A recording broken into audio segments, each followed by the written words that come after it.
আমি ডালিয়া। আজ আমি বানাবো ক্রোশেটের রাখি। আমি এটা ব্লু কালারের বানাবো। তো প্রথমে ব্লু কালারের উল নিয়ে নিয়েছি। প্রথমে একটা স্লিপ নট করে নেবো। এটা রাউন্ড 1, এটা ফ্লাওয়ারটা আমরা বানাচ্ছি।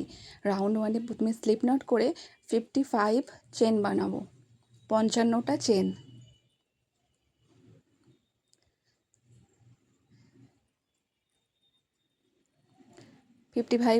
চেন আমাদের হয়ে গেল। এবার রাউন্ড 2-তে প্রতিটা চেনেতে একটা করে সিঙ্গেল ক্রোশিয়া করব।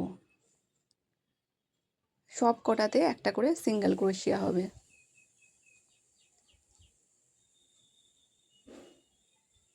এটা রাউন্ড 2 হচ্ছে, সব কটাতে একটা করে সিঙ্গেল ক্রোশিয়া। রাউন্ড 2 শেষ হয়ে গেলে চেন 3 করব, তারপর টার্ন করে নেব।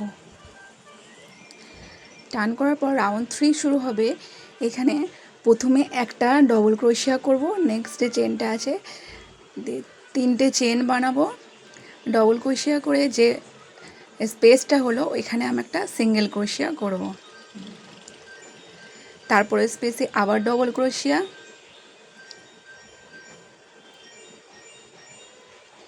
3টে চেন বানাবো। যে স্পেসটা তৈরি হলো এখানে সিঙ্গেল ক্রোশিয়া। এইভাবে পুরো রাউন্ডটা আমরা করব।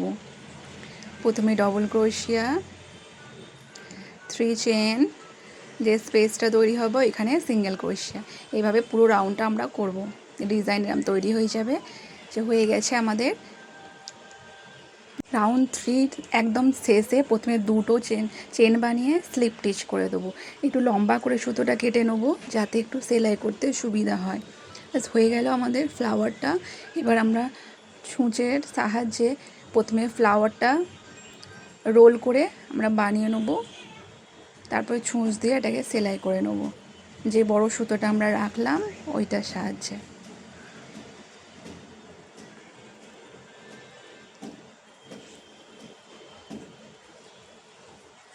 যেভাবে দেখাচ্ছি এইভাবে। তারপরে মাঝখানে সুতোটা টেনে নিয়ে একটা পার্ল লাগিয়ে দিয়ে ভালো করে ফিক্সড করে দেবো। দিয়ে পিছনে আমরা বেঁধে দেবো টাইট করে। দিয়ে সুতোটাকে কেটে দেবো, এক্সট্রা যে সুতোটা আছে।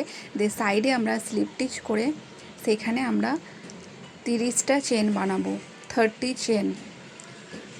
এক সাইডে 30টা, এ সাইডে 30টা। একটু বড় করে সুতোটা রেখে কাটবো, দুদিকে দুটো দড়ি বানানোর জন্য। ওইদিকে 30টা, এদিকে 30টা করবো। দিয়ে একটা পার্ল দিয়ে দেবো প্রথমে দুটোতেই। দিয়ে আমরা লটকানটা বানাবো। এটা হাতের সাহায্যে 12 বার আমরা এরকমভাবে ঘোরাবো। দিয়ে মাথাটাকে আমরা বেঁধে নেবো সুতোর সাহায্যে।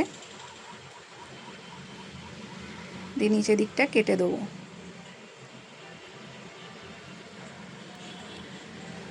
প্রথমে একটা পার্ল অ্যাড করে তারপরে লটকানটাকে আমরা সেলাই করে নেব।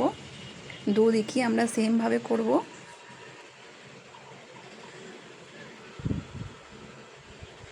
বাস হয়ে গেল আমাদের ক্রোশেটের রাখি। যে কোনো কালারের